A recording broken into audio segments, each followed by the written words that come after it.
Bienvenidos estudiantes de 12º grado BTP en electricidad a la clase de rebobinado de máquinas eléctricas trifásicas. El día de hoy les vamos a explicar el tema cálculo de bobinados concéntricos trifásicos, donde se les va a explicar los datos para cálculo de diagramas o esquemas de pasos para motores asíncronos trifásicos de corriente alterna.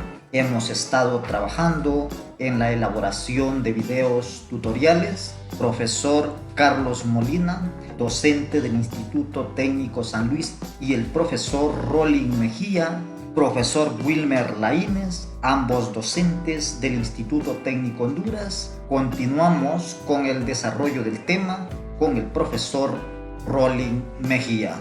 Bienvenidos estudiantes del 12º grado de BTP en electricidad.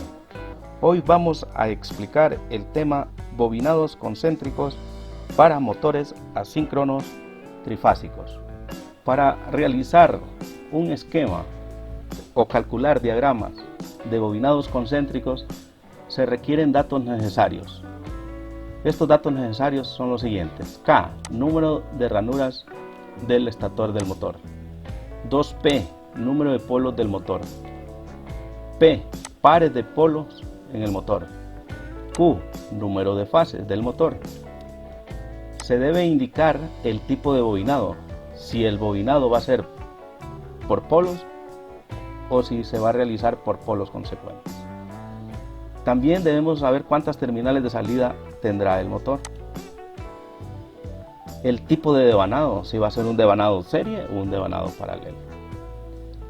Bien, los pasos a seguir son los siguientes. Paso número 1, la posibilidad de ejecución. No solo se podrá realizar un bobinado cuando el número de ranuras por polo y fase es un número entero.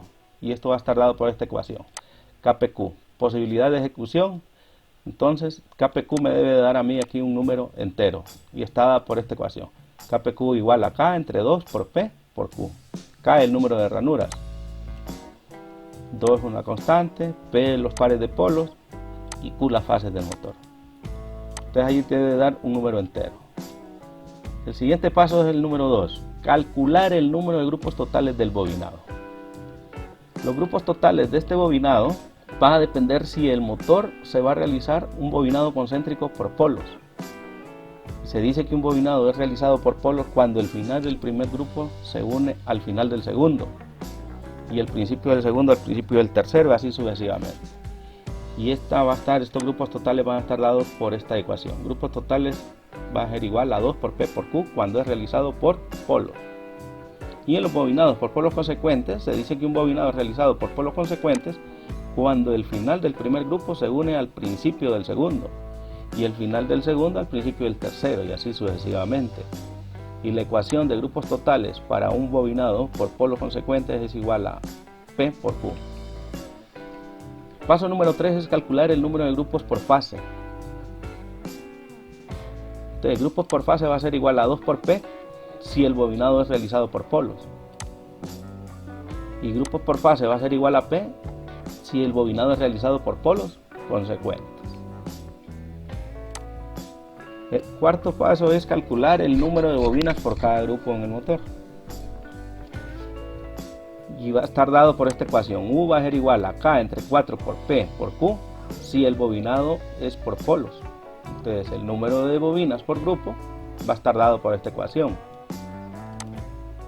Y si el bobinado es por polos consecuentes, entonces U, el número de bobinas por grupo, va a estar dado por esta ecuación. K entre 2 por P por Q. Si es por polos consecuentes. El paso número 5 es calcular la amplitud de ranuras libres que tendrá cada grupo del motor.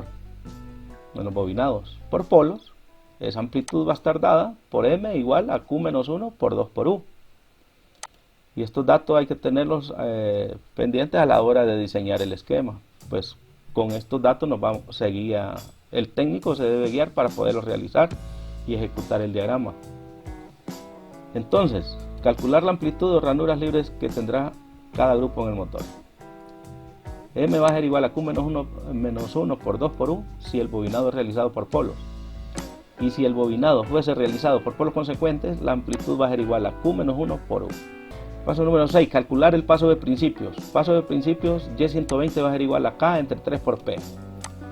Este valor que me dé aquí me va a servir para poder elaborar la tabla de principios, que es el paso número 7. Y la tabla de principios nos indica dónde va a iniciar en las ranuras del estator cada una de sus fases. La fase 1 siempre va a iniciar en la ranura 1.